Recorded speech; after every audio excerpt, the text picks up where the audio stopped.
Volvemos a Mesa Testigo para hablar ahora con Lisandro Bregant, especialista, consultor en narrativas públicas, y ahora nos va a contar de qué se trata y vamos a analizar después estos primeros spots de las campañas presidenciales. Lisandro, ¿cómo estás? ¿Qué tal? ¿Cómo andas, Mariano? Un gusto estar acá con vos. Gracias por venir. Quería empezar, que nos cuentes qué son las narrativas públicas, qué hace un consultor en narrativas públicas. Narrativa, a mí me gusta poner un ejemplo que es un gran mosaico. Si yo quiero construir la imagen o la percepción pública de que soy una buena persona, me voy a asegurar que estas cámaras que están acá dando vueltas me filmen cruzando la calle, ayudando a cruzar a un jubilado, ayudando a levantar algo del piso. Pequeñas acciones que son muy diversas entre sí que arman un gran mosaico de percepción. La narrativa es eso, construir una gran imagen a partir de pequeños y diversos procesos de comunicación. Y la narrativa pública, el doble clic o el encuadre es, bueno, lo que sucede en el fuero público. Cómo controlamos cuestiones que a veces son un poco incontrolables. Bueno, afecta a líderes públicos, a políticos, a CEOs, a comunidades enteras. Un consultor en narrativas públicas, te puedo hablar qué hago yo, establezco un parámetro de trabajo de cómo seteamos la comunicación para construir una percepción deseada. No con las mejores herramientas, sino con lo que tenemos al alcance de la mano. Así que es como una primera respuesta. Bien. Mariano. ¿Ves que se le está dando mayor importancia a este tema? Quizás había mayor improvisación, un trabajo más artesanal en el pasado. Me encantaría decir que sí. Yo sigo notando mucha improvisación. Tengo una hipótesis personal que es porque el mercado realmente es muy chico en Argentina. Lo que sí noto es que hay una mayor recepción, pero es lo que me sucede a mí, hay una mayor recepción de los equipos técnicos. Los equipos, me pasa a mí con los hilos que publico en redes sociales, que se viralizan algunos, teniendo en cuenta el modesto tuitero que soy yo, y empiezo a tener conversaciones de equipos, en este caso presidenciales, con el que estoy analizando, donde me dicen, che, Lisandro, estoy viendo esto, te agradezco porque no veíamos esta cuestión. Hay como una conciencia de que es una herramienta que afecta a la percepción pública y los equipos técnicos, los nichos de comunicación lo valoran bastante. Después, para el resto, no sé si hay un derrame tan importante de la agenda, pero bueno, siempre es un trabajo, por lo menos desde hace 12 años que yo estoy trabajando en esto, es un trabajo de nichos. ¿Qué distingue una narrativa pública de una marca, por ejemplo, comercial, de la narrativa política? Dificilísima la pregunta. Lo primero es, a ver, te voy a responder rápido y mal, ¿viste? Porque esta es la entrevista en vivo, que te respondo con lo que tengo a mano, con lo que tengo en la alacena. Piense. Sí, me hace pensar. La narrativa pública, como yo la concibo y como lo conciben algunos popes a los que estudio y demás, es una persona que narra. No una caja de cereales que es ideal para el desayuno de tus hijos. O sea, la cuestión marcaria, el storytelling, la marca, el marketing, lo que busca es generalmente dar atributos humanos a cosas que no son humanas. La narrativa pública es una persona que tiene un bobo que le está latiendo, que está vivo, que tiene que traccionar credibilidad, tiene que traccionar ventanas de atención y en el mejor de los casos tiene que traccionar inmersión, o sea, meterte en un encuadre, en un punto de vista, en una plataforma política, para que me vayas al cuarto oscuro a poner una cruz o a votar. La narrativa política es tracción a sangre. Por ahí las narrativas publicitarias, de producto, tiene esta cuestión mucho más artificiales desde mi manera de ver. Ahí habría como una primera distinción. Sin revelar la fórmula de la Coca-Cola, porque no la hay, seguramente depende mucho del contexto, pero ¿qué dirías qué ingredientes no le faltan a una narrativa política que funcione? Bueno, puedo ayudarlo, viste, en casa. Nosotros en el Observatorio de Narrativas que tenemos 3 familias de marcadores que medimos. Entonces, ahí ya tenemos una primera instancia que puede ayudar. Un poco lo dije en unos segundos atrás. Hay una familia de marcadores que es marcadores de atención. ¿Por qué prestamos atención a una cosa y a la otra no? Y ahí hay evidencia científica. Un ejemplo muy claro, contar en imágenes y bajar al máximo los niveles de abstracción. O sea, ¿qué es un país normal? Es una construcción abstracta. Tenés que hacer un doble clic y explicármelo. De hecho, Patricia Bullrich en el spot lo hace, lo desarrolla. Ejemplo, en el caso de Milei, dice, imaginemos una Argentina distinta. Establece una apertura también abstracta y lo que hace el resto de spot es seguir hablando de abstracciones. Esa ventana de atención en uno y en otro tiene 2 capitalizaciones diferentes. Otra familia de marcadores que hace realmente relevante una narrativa pública es el de credibilidad. Y eso ya tiene evidencias sociales. es legítimo. O sea, hay credenciales públicas que hace que yo te escuche o no te escuche. Después que sos legítimo, sos creíble. Y la credibilidad pasa por imágenes en común que puedas compartir con una comunidad. Y después hay otros marcadores más. Y hay una tercera familia que nosotros medimos en el observatorio, que es el de inmersión. Esto es más traído de espacios de entretenimiento de afuera, globales, que compiten muy fuerte. Acá no, Polka, cuatro cabezas, no aplican esas metodologías. Cuando tenés que competir muy fuerte afuera, la inmersión es muy importante. Y la inmersión tiene que ver con cómo hago que pases tiempo, cómo hago que este espacio sea cómodo y no te quieras ir, como por ejemplo pasa con Netflix o con los casinos. Bueno, eso también se estudia, tiene marcadores puntuales, y una narrativa pública de calidad debiera tener buenos puntajes en esos marcadores. No sé si te respondí, te lo hice media larga la respuesta, pero te lo respondí técnico. Se entendió, se entendió. ¿Qué dirías, digamos, a qué se le puede pedir una narrativa? ¿Hasta dónde puede dar y hasta dónde no? Porque imagino que más allá de que sea muy buena técnicamente, depende de un contexto, digo, por poner un ejemplo puntual. A Massa seguramente, más allá de que una gran campaña, se le complica por el contexto siendo ministro de Economía de un gobierno con más de 7% de inflación. Eso soy un ignorante, no te lo puedo decir. De hecho, es un límite que yo valoro muchísimo, porque ahí es donde en los equipos que formo parte, no específicamente en política, pero sí trabajo en industrias de tecnologías profundas, agrociencia, energía. Ahí es donde empiezan a hablar los que entienden de la operación del negocio, en el caso del armado político en política. Lo que sí sucede, y me parece como súper interesante esto que traes, que es como mirar un poco el límite de hasta dónde llega la narrativa y dónde no.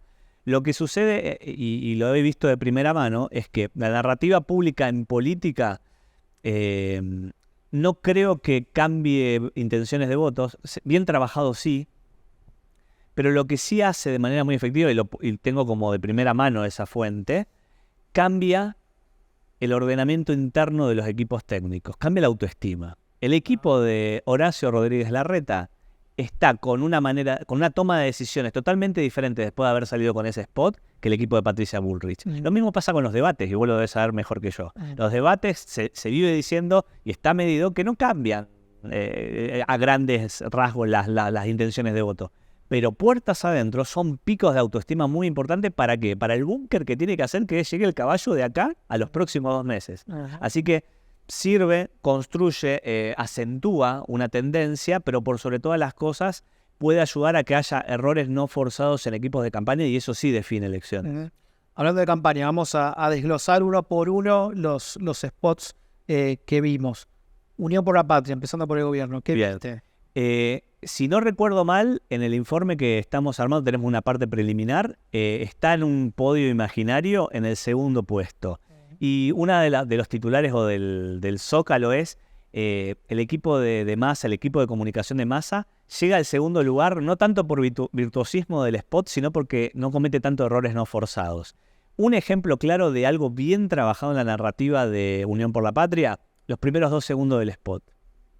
Si lo están viendo después en streaming, pongan en pausa el video, vayan a verlo. Los primeros 2 segundos es un amanecer, unas luces del tractor que se prende y un gringo con una bolsa de semillas llevándola a la 4x4. Básicamente, narrativamente setea que a quién le están hablando, a gente que se levanta temprano a laburar. Y después es una secuencia de los colectivos por lo que levantan banderas, kirchnerismo, peronismo y demás, después se pone un poco monótono y demás, pero es un gran ejemplo de errores no forzados, donde no hablan tampoco los candidatos, que eso también es un punto que resta en cierta manera en algunos parámetros, pero que setea muy rápidamente en los primeros de vuelta, 2 segundos del spot, setea a quién le están hablando. Así que en ese sentido es bastante prolijo el spot.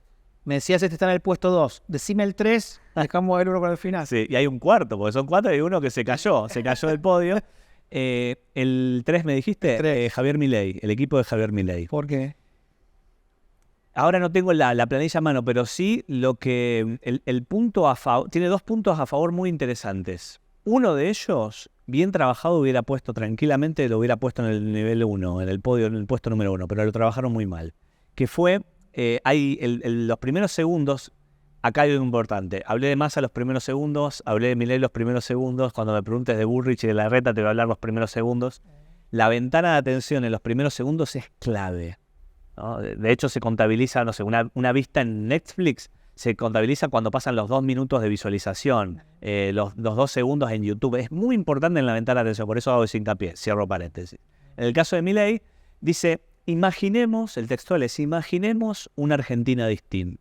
Mirando a cámara, centrado, ¿no? Corte, y empiezan a poner ejemplos de esa Argentina distinta, abstractos, como el que las hace las paga, soñemos. Es una premisa de clase mundial a nivel narrativa. Los anglosajones le llaman el what if. ¿Qué pasaría si? ¿Qué pasaría si los juguetes hablaran? Toy Story, éxito narrativo, taquilla mundial. Bueno, acá hubo una gran premisa de base mal trabajada. Eso restó muchísimo, pero algo que hizo el equipo de comunicación de Milei, que no hizo ninguno de los otros spots oficiales, es poner a hablar candidatos a cámara tratando de conectar con el electorado. Lo hicieron de manera abstracta, sí, pero pusieron algo que desde los marcadores de credibilidad territorial es muy importante, porque vences la barrera de legitimación, que es, te escucho, voy a ver si te creo o no te creo, pero por lo menos me das la posibilidad, cuando hay un actor, en el caso de Larreta, en el spot de Larreta, o en el caso de Sergio Massa, esa posibilidad de poder mirar a los ojos y tratar de discernir el voto mirando a un ser humano que está precandidateado, bueno, es un marcador bastante importante. Medalla de plata, medalla de bronce, medalla de oro. Patricia Bullrich, el equipo de Patricia Bullrich, hace muchas cosas bien. De hecho, está a 3 puntos de la mayor marca en nuestro observatorio, lo cual es realmente muy por encima de la media. Algo que tuviera que rescatar, el comienzo. En el comienzo hace algo muy importante. Plano de dron en la Casa Rosada, ella hablando en una voz en off, diciendo, si mal no recuerdo, si estuviéramos en un país normal, alcanzaría con un buen administrado, estoy tratando de recordar el textual, Sí. O con un teórico de la economía. Eso lo que hace ahí, técnicamente, narrativamente, se llama encuadre. Los yankees le suena más lindo, le llaman frame. Y automáticamente, en milésimas de segundo, dice, pero no estamos en una Argentina normal, hace un reencuadre de esa y desarrolla, ¿no? Eso es terriblemente impactante. Después el trabajo del sonido también es muy, pero muy bueno. Lo único que hace que no sea un puntaje perfecto es el cierre, en donde metieron todas las frases de Focus Group, coraje, valentía, orden, fuerza del cambio, lo metieron como todo. La promoción solamente válida para la República Argentina. Exacto, lo tiraron ahí, restó muchísimo porque aparte fue impecable, pero no quiero revelar los puntajes, pero triplica el puntaje de que nos da el scoring de medición. O sea, realmente se cortó solo comunicacionalmente, técnicamente la narrativa del equipo. Y contame el que quedó afuera del podio. El querido Horacio Rodríguez Larreta y su equipo, que es todo un caso de estudio lo que viene haciendo por lo menos en los últimos trimestres de trabajo. Lo que sucede es que el zócalo en el caso del spot de Horacio Rodríguez Larreta es el siguiente. Apostó todas las fichas a un principio narrativo muy poderoso, muy importante, que es el de inmersión, que algo yo hablé. ¿Qué significa? Quédate 40 segundos hasta escucharlo a Horacio Rodríguez Larreta a que te cuente de qué va. Eso funciona si hay un parámetro clave que tiene que darse, que es que sea realista, que haya realismo. Y lo que pasa en los primeros segundos atenta contra la realidad. Recordemos, entra a la imagen, están en la casa, en la casa de un jubilado, un abuelo, está mirando un ticket, compró creo que 6 alfajorcitos mini, se ve en el detalle. Y está escrito en rojo, no llego a fin de mes. Nadie, y te pregunto, Mariano, para que hagas ejercicio y todo lo que nos escuchen, ¿alguna vez vieron a alguien en la casa, una persona mirando un ticket que esté escrito diciendo algo que piensa? No existe. O sea, rompió el pacto de la realidad en los pocos segundos. Eso se incrementa durante todo el spot, durante 40 segundos. Es una mala praxis total, también a niveles de atención, lo cual lo lleva al cuarto puesto cómodo a nivel narrativo. Te hago la última, pensando que cada uno de estos spots se engarza en una historia más grande y pensando que cada spot fue como el comienzo de la historia que cada candidato quiere contar. ¿Cómo seguiría? ¿Cuáles serían los próximos pasos de esa narrativa? No lo sé. De hecho, ¿Qué dice el manual? Claro, de hecho mi trabajo es observar un poco cómo se mueven.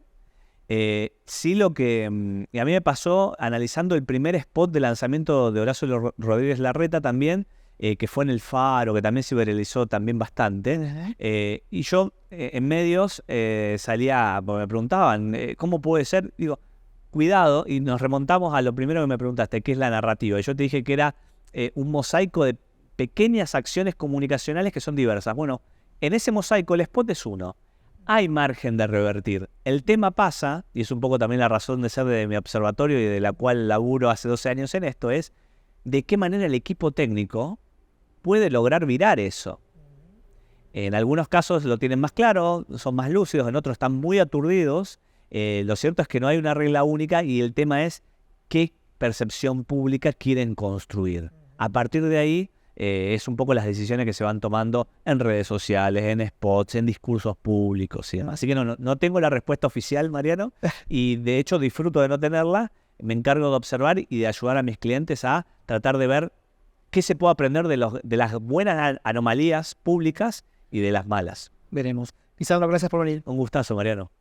Quédese que seguimos con más Mesa de Testigo después de esta pequeña pausa.